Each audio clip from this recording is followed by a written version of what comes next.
Good morning, students. Today I am going to discuss about glomerulonephritis.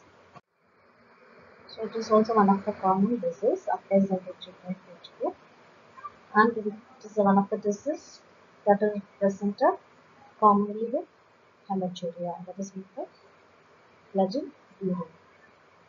So acute glomerulonephritis in all probabilities results secondary to the preceding streptococcal, that is beta hemolytic streptococci infection of throat or skin, and if the child is having a history of upper respiratory tract infection, it may result to glomerulonephritis. So glomerulonephritis, the definition is it's a condition which occurs in the kidney that involves damage and inflammation to the glomeruli. The other definition for glomerulonephritis is an immune-mediated inflammatory disease of the capillary loops in the renal glomeruli. The antigen-antibody complex deposition within the glomeruli results in glomerular injury, which is manifested as hematuria, that is blood in urine, oliguria, decreased urine output, edema, and hypertension. So it is one of the immune-mediated inflammatory disease. Due to that immune-mediated inflammatory disease, there will be a formation of antigen-antibody complex deposition will be occur in the glomeruli. So this leads to hematuria, oliguria, edema, and hypertension. If you see the incidence, it is more common among male than females, and the commonest age group is preschool and early school age children. The age group commonly affected is 6 to 7 years, and this condition is rare under 2 years of age. Classification. This can be classified into two ways. One is based on the etiological factors, another one is based on the duration or nature of illness. So based on the etiological factor, primary glomerulonephritis, secondary glomerulonephritis, post-streptococcal glomerulonephritis, membranoproliferative glomerulonephritis, rapid progressive glomerulonephritis, idiopathic membranous glomerulonephritis, and membranous glomerulonephritis. These are the classification which is based on the cause. Then based on the duration and nature of illness, we can classify it into three: acute, chronic, and rapid progressive glomerulonephritis. Now one by one. Classification based on the etiology. The first one is primary glomerulonephritis. This may cause due to acute glomerulonephritis, post-infectious glomerulonephritis, and post-strepto glomerulonephritis. This type will be occur. Then the secondary glomerulonephritis, this is related to the systemic disease. If the child prone to develop any other disease condition, so that due to that the child may develop this glomerulonephritis such as systemic lupus, erythematous, thrombocytopenia purpura, postpartum renal failure. So these condition may lead to secondary glomerulonephritis. Then post-streptococcal glomerulonephritis. Once the child had a infection either in the throat or skin due to beta hemolytic streptococci. So after 1 to 3 weeks, the child may develop a post-streptococcal glomerulonephritis. So if you see the prognosis, this complete recovery is possible. Sometimes it may lead to end-stage renal disease also. Then next type is membranoproliferative glomerulonephritis. So here the onset is once the child has developed a nephrotic syndrome, if it is not treated properly, it may proceed with the streptococcal infection also. The prognosis, if you see, it may lead to chronic renal failure progressively. The next type is rapidly progressive glomerulonephritis. So the onset is sudden nephrotic syndrome, that is acute nephrotic syndrome, which may follow either by antigen-antibody reaction or by infarction. The peak age is 40 to 60 years. The prognosis, if you see, when the child develops a rapidly progressive glomerulonephritis. So it may lead to renal failure within weeks or months. Then idiopathic glomerulonephritis. So the onset is causes unknown antigen. This may mainly occur in 40 to 70 years, and the prognosis, that is 25% person has spontaneous remission, and 25% may had a renal failure, and 25 had a persistent proteinuria, and 25% had a deteriorating renal function, that is leads to acute renal failure. Then membranous glomerulonephritis. The onset is mainly common mainly occurs due to nephrotic syndrome and secondary to drug therapy, toxins, or systemic autoimmune disease. Then prognosis, if you see, 30% will have a spontaneous remission of this membranous glomerulonephritis. Then the classification based on the nature of illness classified into three: acute, chronic, and rapid progressive glomerulonephritis. The acute glomerulonephritis, it is the inflammation of the glomeruli which causes the kidney to malfunction and begins at this. The onset will be suddenly, that is will be beginning or immediately, which is also called as acute nephritis. The other names are acute nephritis, glomerulonephritis, and post-streptococcal glomerulonephritis. The commonest incidence, the peak age is 2 to 12 years age. The incubation period is 2 to 3 weeks after streptococcal infection. Then chronic glomerulonephritis. This may be due to the rapid episodes of acute glomerulonephritis. So remission of acute glomerulonephritis may lead to chronic glomerulonephritis. This may develop gradually over several years, but it occurs in the after the acute phase. Then the etiology and risk factor. The first and foremost etiological factor is streptococcal infection in the throat and skin, especially the beta hemolytic streptococci, that is a causative organism. Then it may lead to due to hereditary disease if the child is developing any immunological deficiency such as systemic lupus erythematosus disease. If the child have, then that may be associated with the glomerulonephritis. Diabetes, if the child is having a hypertension. Vasculitis, that is nothing but inflammation of the blood vessels. If the child is having a history of exposure to HIV, hepatitis B and hepatitis C viruses. If the child is having a history of endocarditis. So these are the causes as well as the risk factors for developing a glomerulonephritis. Then pathophysiology, due to the any etiological factor. So due to the streptococcus or due to any systemic disease. So immediately our body will be release the antigen substance in the circulations. So once antigen release, there will be a formation of antibody. So formation of antigen and antibody complex. So formation of antigen and antibody complex in the glomerulus is nothing but antigen antibody reaction will be taken place in the glomerulus. So due to this antigen antibody reaction, this will lead to inflammatory response. So due to the inflammatory response, there will be a proliferation of epithelial cells in the glomerulus. So due to the proliferation of epithelial cells, so this will lead to infiltration of leukocytes. That is, it will lead to infection. So the leukocytes will be infiltrated in the glomerulus. So this causes the thickening of the glomerular filtration membrane.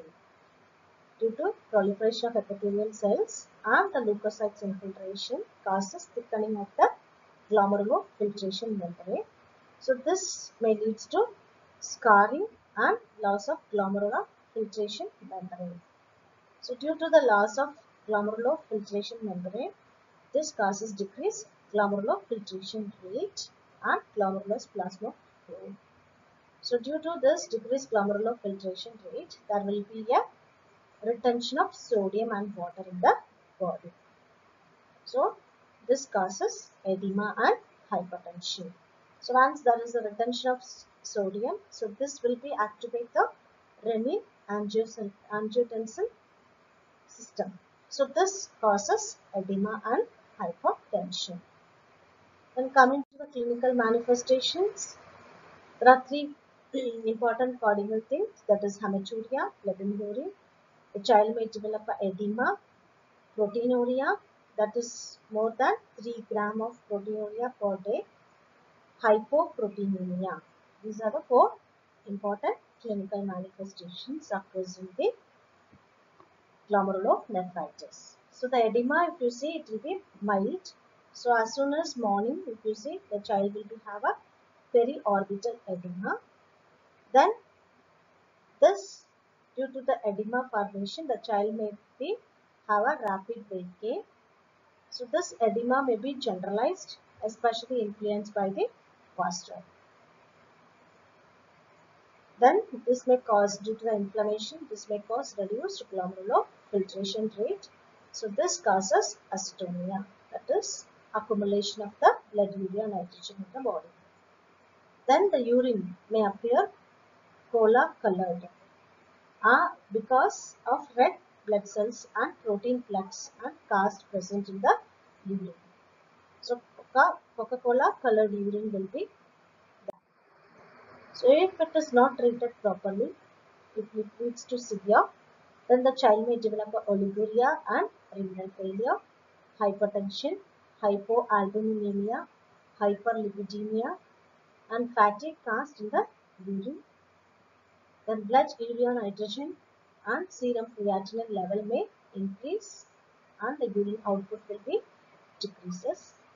So the child may present with the anemia. Diagnostic evaluation, history and physical examination. So we have to collect the history from the mother, whether the child has any throat infection previously, whether it is treated properly or not, or any skin infections. We have to collect the history. And physical examination, we have to check the level of blood pressure, edema status, and whether the child is having a hematuria or not. It has to be analyzed. So we have to go for a next is urine examination. So there is an increase in the specific gravity. So the child will have a cola colored urine, that is dirty brown colored urine with reduced in the amount, that is in 24 hours. Then if you see that the child will have a mild to moderate or severe albuminuria will be detected. The microscopic examination reveals presence of red blood cells, WBCs, pus cells and epithelial cells. Then the proteinuria, it will be 3 plus or 4 plus. Blood examination. So if you go for a blood examination, there is an increased level of urea, creatinine and ESR level. Then to confirmatory, we have to go for an anti-streptolysine O titer. This is a confirmatory diagnosis for the glomerulonephritis, that is anti-streptolysine O titer and anti-DNA base B. There is a decreased level of HB, serum component and albumin in the blood also will be decreased. So the child may develop a hyponatremia and hypokalemia. Then for confirmatory definitive diagnosis is kidney biopsy. So we have to see whether the child has beta hemolytic streptococcal infection or not. So we have to go for a throat swab culture, then chest X-ray. It may shows the pulmonary conditions. And coming to the therapeutic management, so first and foremost thing is we have to monitor the patient properly. That is presence of hematuria, decreased urinary output, signs of volume overload like edema, hypertension, and the child whether they develop the complications as congestive cardiac failure or not. And every day we have to record the condition of the child, edema, conscious level, weight, heart rate, respiratory rate, blood pressure, and intake output chart. As well as the kidney function test must be monitored at regular intervals. Then we have to advise the child to go for an adequate bed rest for 2 weeks minimum. So it is needed during the acute phase and when the complications of acute renal failure if it is present. Then protect the child from fatigue and we have to avoid contact with the respiratory tract infections. Then position, suppose if the child develop a congestive cardiac failure or hypertension, then we have to keep the child in the propped up position, that is nothing but Fowler's position, and provide a oxygenation. Then diet should be arranged with restriction of protein, salt and fluid intake until the child have a oliguria and increased blood urea level if it is found. Then carbohydrate containing food has to be allowed freely. The diet of the patient need not to be restricted routinely. So it should be based on the level of urea and creatinine. The fluid intake should be allowed in the calculated amount, that is previous day output. Based on that we have to calculate and we have to give. Then daily we have to record the weight of the child to assess whether the edema is increased or decreased. Then fluid balance. So we have to regularly check the vital signs, body weight and intake and output chart. Then detect whether the child develop any complications during the disease process. Then sodium and water retention is useful when the output is significantly reduced 2 to 3 deciliter per 24 hours. Then the medication, especially to reduce the edema and fluid overload, we have to go for a diuretic therapy, that is drug of choice is furosemide. Medical management. So if the child is having the cause as streptococcal infection, then we have to administer broad spectrum antibiotic, that is penicillin is a drug of choice, has to be administered for 7 to 10 days to eradicate the streptococcal infection.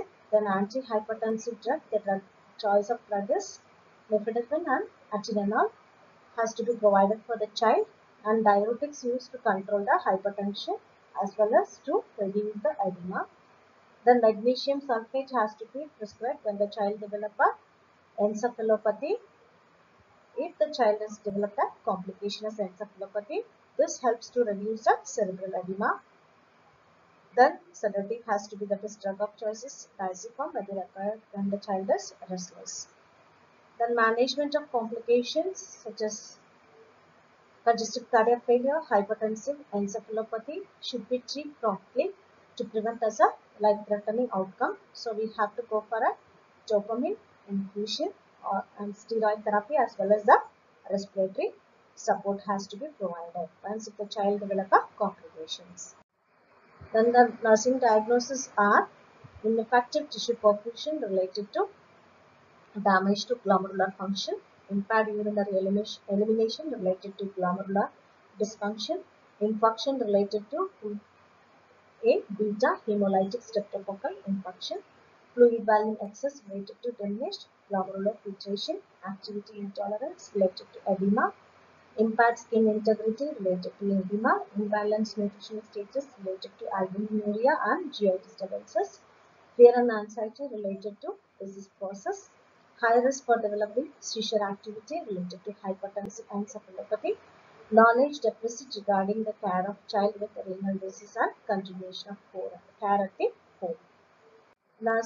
Complications are the child may develop a hypertensive encephalopathy, convulsions, congestive cardiac failure, uremia, that is rarely occurs, anemia, renal failure, and end stage of renal disease if it is not treated properly.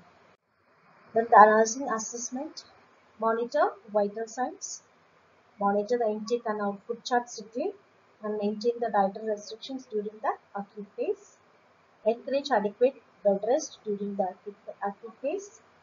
Carbohydrate can be given freely to provide energy and reduce the catabolism of protein. Sodium is restricted depending upon the edema. Then provide anti-emetic drugs if the child have complaints of anorexia, nausea and vomiting. Provide meal frequently in a small quantity. Then fluid intake should be restricted. Then take precautions to manage the complications by providing good hygienic massage and every 2 hours once changing the positions. Teach appropriate ways to the parents as well as the child to avoid infection by wearing mask. Opportunistic infections has to be identified and treated promptly, and high caloric as well as vitamin rich diet. Then we have to observe the child for the development of complications such as hypertensive encephalopathy. If the child develop a hypertensive encephalopathy, the child may have a seizures. So we have to take up precautions. That is, we have to provide a side rides in the cart, then the position the child in the sideline position to prevent the aspiration. Then around the neck there should not be tight cloths. Proper ventilation has to be provided, and the child has, when the child develops seizures, we have to allow the child to have a seizure. We should not control that. So these are the measurement has to be provided when the child develops a seizure activities. Then administer medications as ordered by the physician and evaluate the patient response to the drugs, especially antihypertensive, diuretics, phosphate binding agents and antibiotics. Whether the child is developing any anti-allergic reactions or not has to be monitored.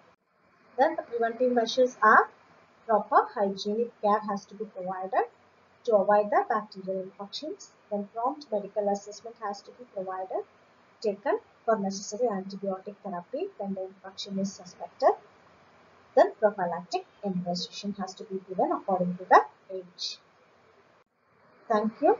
I hope you all will understand this condition.